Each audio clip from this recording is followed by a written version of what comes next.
नमस्कार, मैं हूं प्रखर श्रीवास्तव। हमारे खास कार्यक्रम पूरा सच में आपका स्वागत है। और खबरों की दुनिया में पूरा सच बहुत जरूरी होता है, क्योंकि झूठ से भी खतरनाक होता है अधूरा सच, और उसी तरह खतरनाक होती है अधूरी खबर। इसलिए हर खबर का पूरा सच हम आपको बताएंगे, वो भी तथ्यों, तर्कों और सबूतों के साथ। तो आइए बिना देर किए देखते हैं पूरा सच।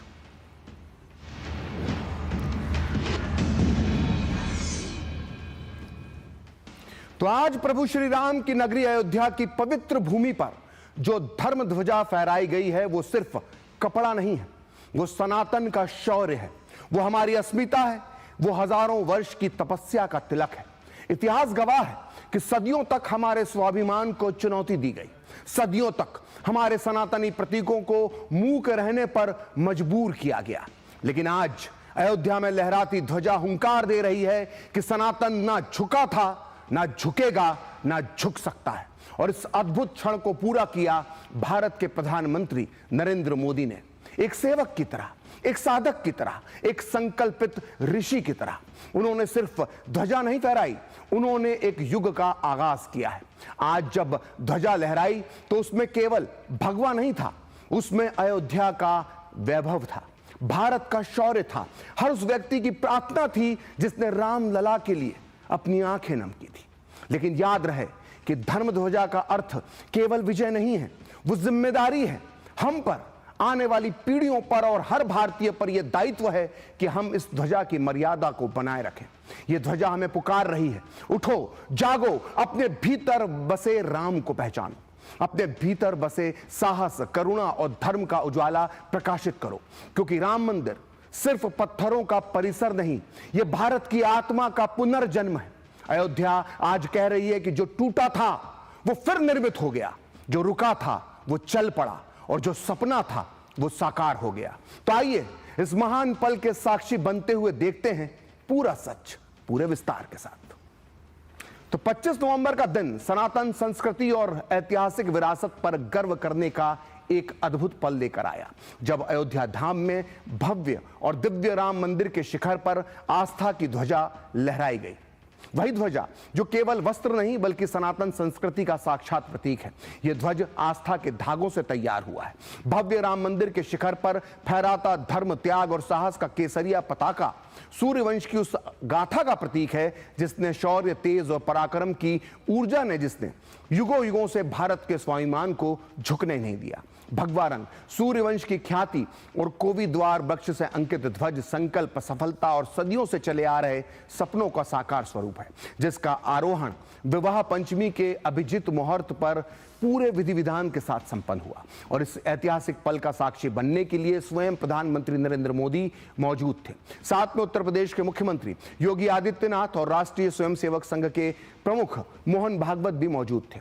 प्रधानमंत्री नरेंद्र मोदी ने वैदिक मंत्रोच्चार के बीच श्री राम मंदिर के शिखर पर केसरिया ध्वज फहराया। आज ये ध्वज जब धीरे धीरे ऊपर चढ़ता हुआ मंदिर के शीर्ष पर पहुंचा और विराजित हो गया, तो लाखों करोड़ों लोग इस पल के साक्षी बने। जैसे जैसे झंडा, जैसे जैसे ध्वजा ऊपर चढ़ती गई, पीएम मोदी टकटकी लगाए उसे देखते रहे। फिर प्रधानमंत्री ने धर्म ध्वजा को हाथ जोड़कर प्रणाम किया, और इन पलों में वो भाव विभोर नजर आए। ध्वजारोहण के समय सामने की कतार में साधु संत भी बैठे हुए थे, वह भी भावुकता में अपने आंसू पोंछते हुए दिखाई दिए। और जैसे ही केसरिया ध्वज पवन संग लहराया, पूरा परिसर जय श्री राम के उद्घोष से गूंज उठा। क्षण भर में वातावरण आध्यात्मिक ऊर्जा से भर गया और श्रद्धालुओं की भावनाएं उमंग में बदल गई। पीएम मोदी ने ध्वजारोहण के बाद राष्ट्र को सनातन परंपरा की अखंडता, आस्था और सांस्कृतिक स्वाभिमान का संदेश दिया। आने वाली सदियों और सहस्त्र शताब्दियों तक यह धर्म ध्वज प्रभु राम के आदर्शों और सिद्धांतों का जयघोष करने वाला है। धर्म की यह ध्वजा भारतीय सभ्यता के पुनर्जागरण का अवसर है, जिसमें कर्तव्य का बोध है और भविष्य की चुनौतियों से निपटने का साहस भी। प्रधानमंत्री मोदी ने आज कहा कि संपूर्ण विश्व राममय है और सदियों के घाव भर रहे हैं, और सदियों का संकल्प आज सिद्धि को प्राप्त हो रहा है। उन्होंने कहा कि आज इस यज्ञ की पूर्णाहुति है, जिसकी अग्नि 500 वर्ष तक प्रज्वलित रही है। आज संपूर्ण भारत, संपूर्ण विश्व राममय है। सदियों के घाव भर रहे हैं। सदियों की वेदना आज विराम पा रही है। सदियों का संकल्प आज सिद्धि को प्राप्त हो रहा है। आज उस यज्ञ की पूर्णाहुति है जिसकी अग्नि 500 वर्ष तक प्रज्वलित रही। आने वाली सदियों और सहस्त्र शताब्दियों तक ये धर्म ध्वज प्रभु राम के आदर्शों और सिद्धांतों का उद्घोष करेगा। ये धर्म ध्वज आह्वान करेगा, सत्यमेव जयते नानृतम, यानी जीत सत्य की ही होती है, असत्य की नहीं है। ये धर्म ध्वज प्रेरणा बनेगा, प्राण जाए पर वचन न जाही, अर्थात जो कहा जाए वही किया जाए। तो राम जन्मभूमि मंदिर का निर्माण पूरा होने के बाद आज अयोध्या एक और ऐतिहासिक क्षण का साक्षी बन गई। पीएम मोदी ने मंदिर के शिखर पर विशेष रूप से तैयार किया गया 2 से 3 किलोग्राम वजन का केसरिया ध्वज फहराया। यह ध्वज न केवल भगवान राम की आस्था का प्रतीक है, बल्कि सदियों पुरानी सनातन परंपरा और रघुवंश की गौरवपूर्ण विरासत को भी जीवंत करता है। ध्वजा की खासियत यह है कि इस त्रिभुजाकार धर्म ध्वजा की ऊंचाई जो है वो 10 फीट और लंबाई 20 फीट है। ध्वज पर उकेरा गया दीप्तिमान सूर्य भगवान राम के तेज और वीरता का प्रतीक माना जाता है। इस पर ओम का चिन्ह और कोवीदार वृक्ष की आकृति भी अंकित है। इसे राम मंदिर के 161 फीट ऊंचे शिखर पर फहराया गया है। आकार त्रिकोणीय होने के कारण यह हवा में लहराते हुए और भी भव्य सुंदर दिखता है। सनातनी गौरव की प्रतीक इस ध्वजा को पैराशूट ग्रेड नायलॉन और रेशमी साटन को मिलाकर इसके मिश्रण से बुना गया है। 3 परतों वाला कपड़ा डबल कोटेड सिंथेटिक परत से सुरक्षित है, जो धूप, भारी बारिश और नमी जो आती है उसके उतार चढ़ाव को आसानी से झेल लेता है। यह ध्वजा 60 से 200 किलोमीटर प्रति घंटा की तेज हवाओं का सामना करना भी आसानी से कर सकती है। वैसे तो सामान्य जो ध्वजाएं होती हैं जो मंदिरों में, अन्य मंदिरों में लगती हैं, वो 3 से 6 महीने तक ही टिक पाती है, लेकिन इसकी विशेष बुनाई और धागों के चयन के कारण ये 2 से 3 वर्ष तक अपनी जो चमक है, इसकी जो रौनक है, वो 3 वर्ष तक बरकरार रहेगी। और अयोध्या में श्री राम जन्मभूमि के शिखर पर धर्म ध्वज फहराने के बाद प्रधानमंत्री मोदी ने कहा कि आज जब राम मंदिर के प्रांगण में कोवीदार वृक्ष की पुनः स्थापना की जा रही है, तो ये केवल एक वृक्ष की वापसी नहीं है, ये हमारी स्मृति की वापसी है। दरअसल पीएम ने कोवीदार वृक्ष को इसलिए जिक्र किया क्योंकि राम मंदिर पर फहराई ध्वजा पर यह वृक्ष अंकित है। असल में कोवीदार वृक्ष त्रेता युग में अयोध्या का राज चिन्ह होता था। इसे राम राज्य की राजसत्ता, शौर्य और धर्म का प्रतीक माना जाता था। वहीं कोवीदार वृक्ष को ध्वज पर स्थान देना केवल पौराणिक मान्यता नहीं है, बल्कि पर्यावरण संरक्षण और प्रकृति के महत्व का भी यह संदेश देता है। त्रेता काल के पवित्र वृक्ष को ध्वज पर अंकित करना ऐतिहासिक और पर्यावरणीय दोनों दृष्टि से बहुत ही ज्यादा प्रतीक वाली बात। मान्यता है कि कोवीदार प्राचीन काल का पहला हाइब्रिड वृक्ष था, जिसे ऋषि कश्यप ने पारिजात और मंदार को मिलाकर बनाया था। इस वृक्ष पर बैंगनी रंग की सुगंधित फूल खिलते हैं और इसकी पौराणिक उत्पत्ति इसे अत्यंत दिव्य और शुभ बनाती है, और इसी कारण इसे राम ध्वज में पुनः शामिल किया गया है। आइए सुनते हैं इस वृक्ष के बारे में संघ प्रमुख मोहन भागवत ने क्या कहा। इस धर्म ध्वज पर रघुकुल का प्रतीक कोवीदार वृक्ष है। वैसे रूप देखा जाए तो कचनार जैसे लगता है, और जो खोजी लोग हैं वो खोज कर कह रहे हैं कि मंदार और पारिजात 2 वृक्षों का एक तरह से संकर है। दोनों वृक्षों के गुण, ये दोनों वृक्ष देव वृक्ष कहलाते हैं। 2 देव वृक्षों के गुणों का समुच्चय।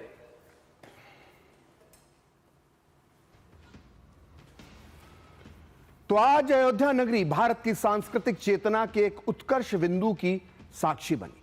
ये धर्म ध्वजा युगों युगों तक प्रभु श्री राम के आदेशों और प्रेरणाओं का मानव मात्र तक पहुंचाएगा। लेकिन इस उपलब्धि के पीछे गहन आस्था, सांस्कृतिक स्मृति की विजय और ऐतिहासिक न्याय की बहाली की अनंत कथा है। अयोध्या में राम मंदिर जो निर्माण कार्य की जो यात्रा है उस समय शुरू हुई जब लंबी कानूनी लड़ाई के बाद 9 नवंबर 2019 को सुप्रीम कोर्ट का ऐतिहासिक फैसला आया। इसके बाद वो तारीख भी आई जब मंदिर निर्माण के संकल्प को मूर्त रूप मिल गया और प्रधानमंत्री नरेंद्र मोदी ने 5 अगस्त 2020 को भूमि पूजन और शिलान्यास किया। तब प्रधानमंत्री ने कहा था कि यह समारोह शताब्दियों की प्रतीक्षा के अंत का प्रतीक है। कोरोना काल में हजारों श्रमिकों की अथक मेहनत के बाद राम मंदिर का पारंपरिक नागर शैली में मंदिर का निर्माण पूरा हुआ और हिंदू पंचांग के मुताबिक पौष शुक्ल द्वादशी के तारीख इतिहास में दर्ज हो गई। अंग्रेजी कैलेंडर के मुताबिक यह तारीख थी 22 जनवरी 2024। इस तारीख को नवनिर्मित राम मंदिर के गर्भगृह में रामलला के नए विग्रह की जो है वो प्राण प्रतिष्ठा की गई थी और सैकड़ों बरस के बाद राम भक्तों का सपना सच हुआ था। रामलला की प्रतिमा को देखकर लोग मंत्रमुग्ध हो गए थे और पूरी दुनिया इस ऐतिहासिक पल की साक्षी बनी थी। रामनगरी में एकता, श्रद्धा, भक्ति और समरसता का अद्भुत संगम देखा गया था और इसके बाद अंतिम कार्य धर्म ध्वजा स्थापित करने का था, क्योंकि ध्वजा से ही मंदिर को पूर्णता प्राप्त होती है। इसके लिए आज यानी 25 नवंबर का मुहूर्त निकाला गया और आज राम मंदिर पर भगवा ध्वज लहराने के साथ ही इस चिर स्मरणीय परिसर का निर्माण पूरा हो गया है। तो उत्तर प्रदेश के मुख्यमंत्री योगी आदित्यनाथ ने ध्वजारोहण को यज्ञ की पूर्ण आहुति नहीं बल्कि नए युग का शुभारंभ बताया और कहा कि 500 सालों में साम्राज्य बदले, पीढ़ियां बदली, लेकिन आस्था अडिग रही।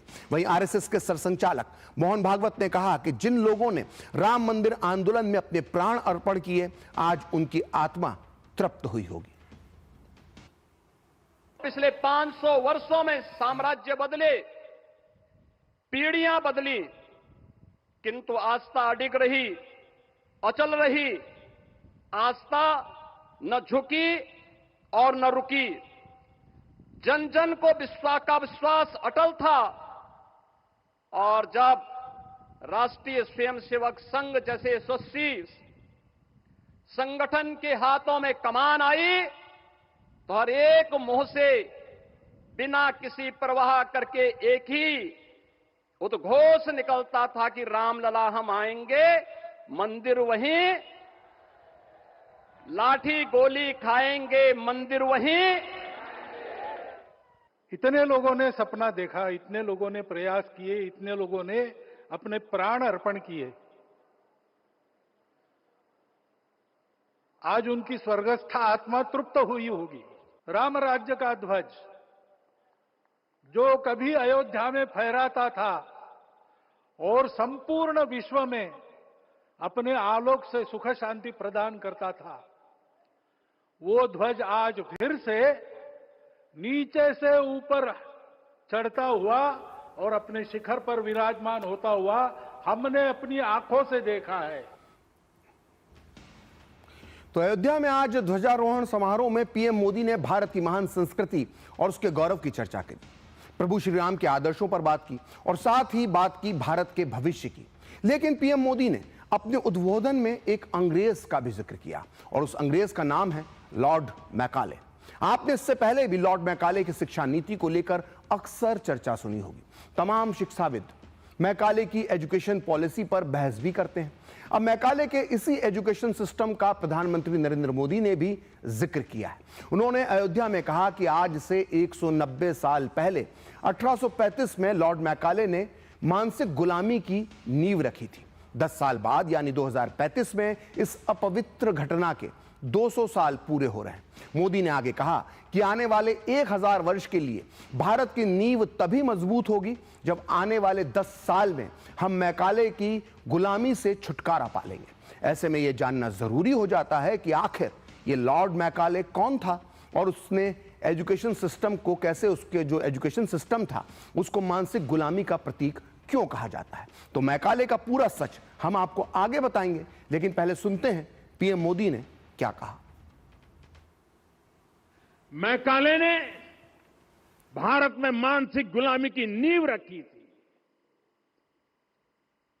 10 साल बाद यानी 2035 में उस अपवित्र घटना को 200 वर्ष पूरे हो रहे हैं।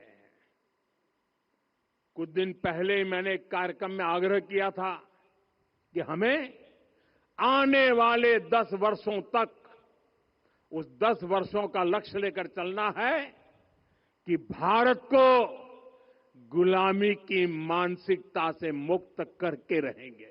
ये गुलामी की मानसिकता ही है जिसने इतने वर्षों तक रामत्व को नकारा है।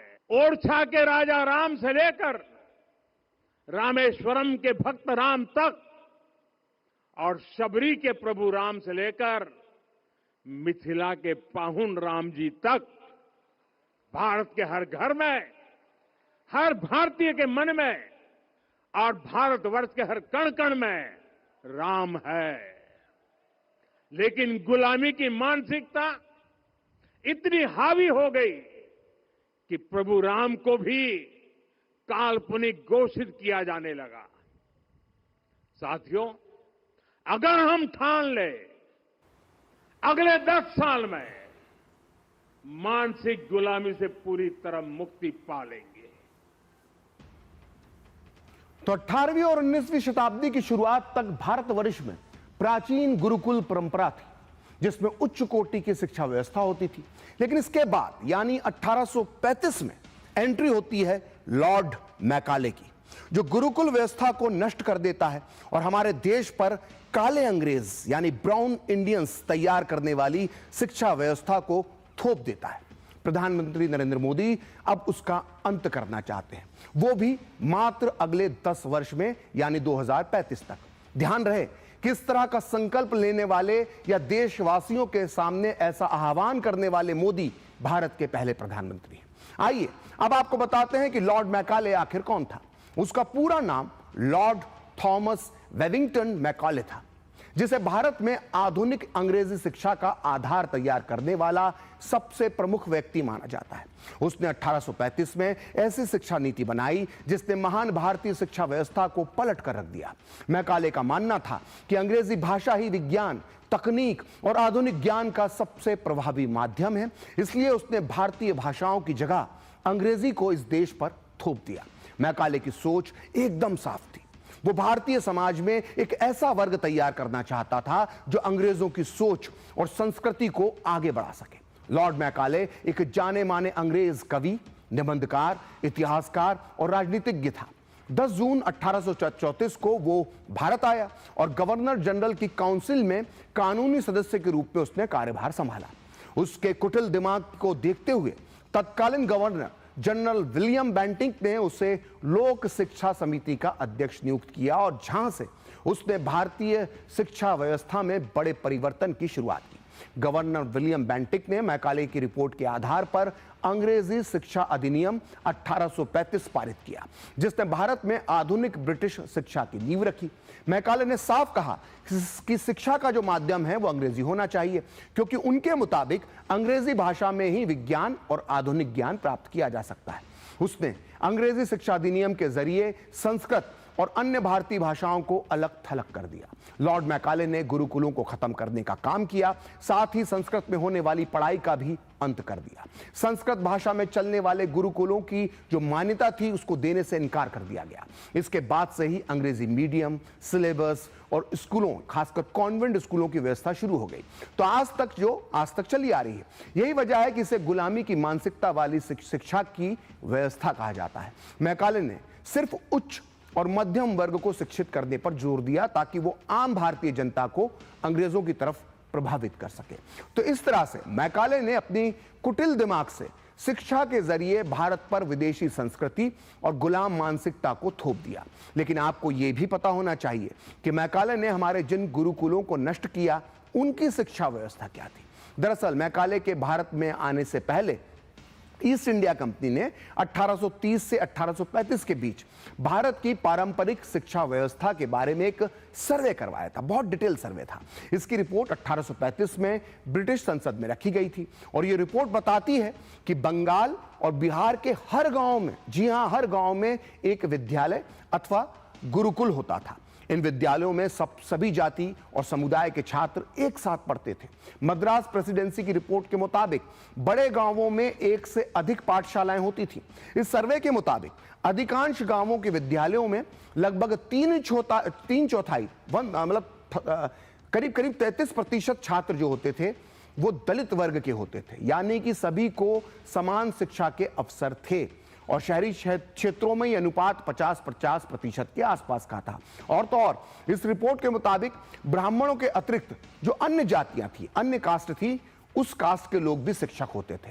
हालांकि शिक्षकों में ब्राह्मणों और कायस्थों का अनुपात अधिक हुआ करता था, लेकिन अन्य समाज से भी शिक्षक बनते थे। इस रिपोर्ट के मुताबिक ग्रामीण लोग अपनी उपज का या जो उनका अनाज पैदा होता था उसका एक अंश सीधे शिक्षक को देते थे ताकि वो अपना जीवन यापन आराम से कर सके। और अधिकांश गुरुकुल किसी ना किसी हिंदू मंदिर से जुड़े होते थे। मैकाले के आने से पहले खुद ईस्ट इंडिया कंपनी की रिपोर्ट में यह बताया गया है कि उस जमाने में गुरुकुलों में वैदिक गणित, खगोल शास्त्र, धातु विज्ञान, कारीगरी, रसायन शास्त्र और चिकित्सा शास्त्र जैसे कुल 18 विषयों की पढ़ाई होती थी। इसमें औषधि विज्ञान और शल्य क्रिया का भी विषय शामिल था, यानी उस जमाने में सर्जरी और मेडिसिन की भी पढ़ाई भारत में हो रही थी। लेकिन मैकाले और उसके ऊपर बैठे अंग्रेजों को यह सनातनी गौरव बर्दाश्त नहीं हो रहा था। वो जानते थे कि ये गुरुकुल एक दिन अंग्रेजों की बर्बादी का कारण बनेंगे। इसलिए मैकाले को भारत लाया गया और उसका लक्ष्य एकदम स्पष्ट था। वो ऐसे भारतीयों को तैयार करना चाहता था जो अंग्रेजी बोल और समझ सकते हो, जिन्हें ईस्ट इंडिया कंपनी में क्लर्क बनाया जा सके। वो ऐसी शिक्षा व्यवस्था चाहता था जो कि भारतीयों को उनकी जड़ों से काट दे। वो ऐसे लोगों को तैयार करना चाहता था जो चेहरे से भले ही भारतीय हों, लेकिन उनकी सोच अंग्रेजों के हिसाब से रहे और ये ब्राउन इंडियन ब्रिटिश शासन को मजबूत बनाए रखने में सहयोग करें। मैकाले ने अपनी सोच को एक पत्र में प्रकट किया था। यह पत्र उसने भारत में आने के बाद कोलकाता से अपने पिता जैकरी मैकाले को लंदन में लिखा था। 12 अक्टूबर 1836 को लिखे गए इस पत्र में मैकाले जो लिखता है उसमें उसकी धार्मिक कट्टरता वाली सोच भी सामने आती है। वो लिखता है कि मैं जो नीति अपना रहा हूं उसे मैं केवल राजनीतिक नहीं बल्कि धार्मिक और नैतिक कार्य मानता हूं। भारतीयों के पास जो भाषा है वो आधुनिक ज्ञान के लिए किसी भी तरह का उपयोग नहीं रखती है। मैं कह सकता हूं कि यूरोप की साधारण सा साहित्य भी उन सबसे कहीं ऊपर है। मैकाले आगे लिखता है, यदि हमें इस देश को यानी भारत को बदलना है तो हमें इन्हें अंग्रेजी के माध्यम से ही ज्ञान देना होगा। हम एक ऐसा वर्ग तैयार करेंगे जो हम अंग्रेजों और करोड़ों भारतीयों के बीच सेतु यानी पुल का काम करे। ये लोग भले ही रंग, रूप और रक्त से भारतीय होंगे, लेकिन इनकी रुचियां, नैतिकता, विचार और बुद्धि हम अंग्रेजों जैसी होगी। तो लॉर्ड मैकाले का यह पत्र है जो उसने आज से करीब 190 साल पहले लिखा था। तो पूरा सच में वक्त है एक ब्रेक का, और ब्रेक के बाद बताएंगे कि अयोध्या धाम में सप्त मंदिर के बारे में क्या है खास, जिसमें विराजमान है प्रभु श्री राम के गुरु और भक्त से लेकर मित्र तक।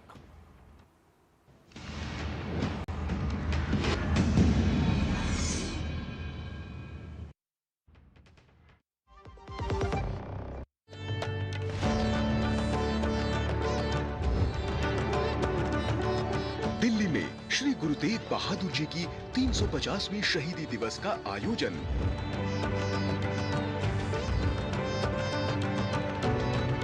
दिल्ली करेगी श्री गुरु तेग बहादुर जी की शहादत को नमन। संग्रहालय में दुर्लभ चित्र और दस्तावेज बताएंगे श्री गुरु जी की गाथा।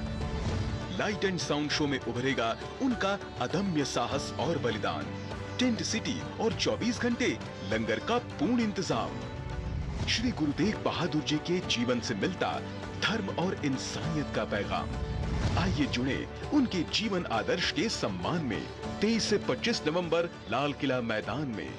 आप सभी इस पवित्र आयोजन का हिस्सा बने, गुरु साहब के चरणों में नमन करें और उनके अमर संदेश मानवता, त्याग और सद्भावना को अपने जीवन में अपनाएं। सारियानु जी आयानु। पढ़ता है, खेलता है, झूलता उछलता है, दौड़ता कभी कभी दौड़ कर आता है, आगे आगे बढ़ता है इंडिया, अमूल दूध पीता है India.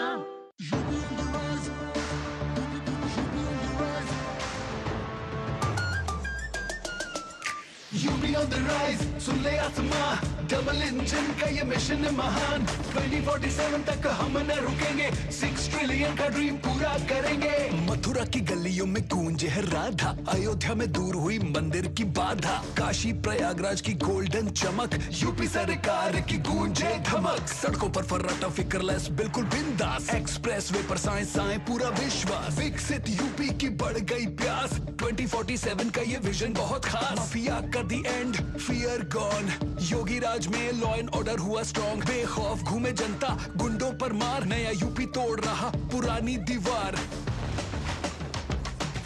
UP on the rise, सुन ले आसमां, डबल इंजन का ये मिशन है महान। 2047 तक हम न रुकेंगे, 6 ट्रिलियन का ड्रीम पूरा करेंगे। गोल्डी छोले मसाले, जहाँ जाए रिश्ते बनाए। गोल्डी लाए हैं फ्रेश लॉक टेक्नोलॉजी, जो रखे मसालों को हर समय फ्रेश।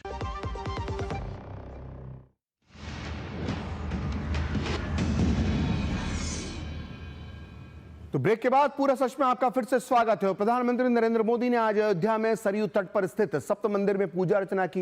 ये भगवान राम की जीवन यात्रा से जुड़े रहे समाज के हर वर्ग से जुड़े लोगों के सम्मान में बनाए गए 7 छोटे छोटे मंदिरों का एक समूह है, जिसके एक हिस्से में विराजित हैं महर्षि वाल्मीकि, महर्षि वशिष्ठ, महर्षि विश्वामित्र, महर्षि अगस्त्य, भगवान राम के परम मित्र निषाद राज और भक्ति की साक्षात मूर्ति शबरी जी और ऋषि पत्नी अहिल्या।